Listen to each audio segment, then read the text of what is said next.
Assalamu alaikum, guys. Today we are going to deliver debate on the goose, an endangered species of the waterfowl. The population of the same almost stands near about is at the threshold, and seems to be that it will be vanishing in our backyard.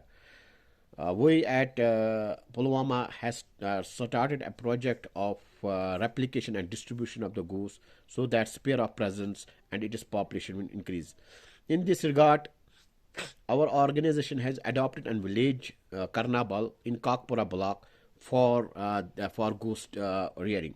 Already the village have near about 75 gooses in their backyards, and near about 95 to 100 eggs are under the brooded gooses, and we are expecting that 40, 60, 70% hatchability will be there, will be hatched out.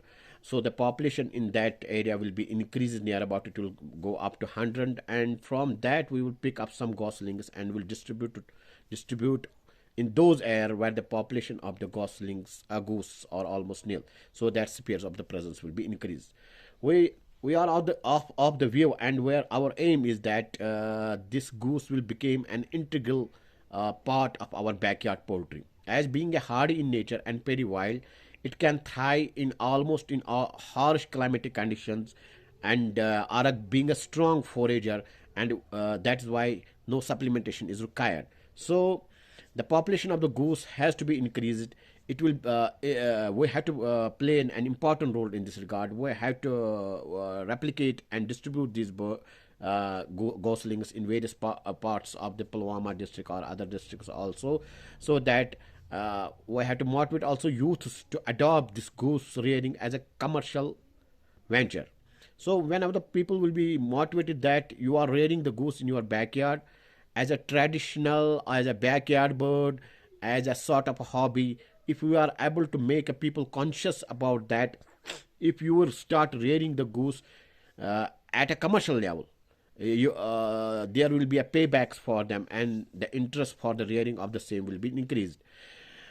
So we are of the view that unemployed youth needs to be motivated to adopt goose rearing as a commercial activity.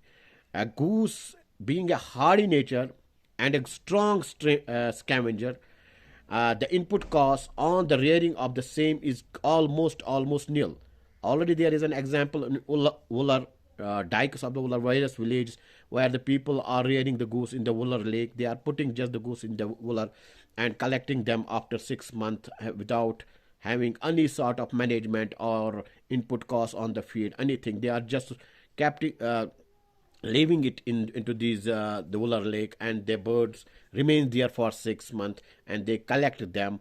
After collecting, and started disposing of in the markets at the cost of 300 to 400 rupees per kg, and they are fetching near about 1000 to 2000 per bird. So without any investment, without any management, just using that bird, putting into the Uller lake, collecting them after 6 months, and they earn a lot. So this very wild and hardy nature of the bird, while the input cost is almost nil, while the management cost is almost nil, we can do that. We can motivate the youth that you will start a zero budget natural farming, and the goose is the bird of first choice for that, because already conveyed a very wild animal. Even you does not require anything. If you have a water body near, you have put it on into the water body, they will pull all their requirement. Thereafter get a small makeshift night shelters to stay them out the night. So in this way, this rearing of the goose will increase the profitability, magnify and multiply the profit of an entrepreneur, and this will become a strong commercial viable venture. So the department, we at Pulwama are of the view, and it is our slogan that we will try our level best to increase its population by replication of the same, because the gooses are not available in the rest of the India. We'll replicate the gooses already available in the state and distribute and redirect them in those areas where the population of the same is low.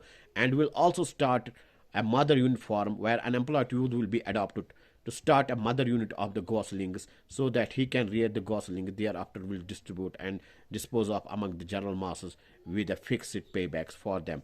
In this way, this two-tier beneficiary concept in which unemployed youth will start the venture of rearing the goose in the intensive system of the rearing, and he will fetch a profit by disposing of among the uh, villagers, among the households, and the household will receive that bird, which is quite hard and very wild, where the input cost will be no, and this way the population of the same will be increased, and our production regarding poultry will be increased, and our poultry will be burgeoned. Thanks.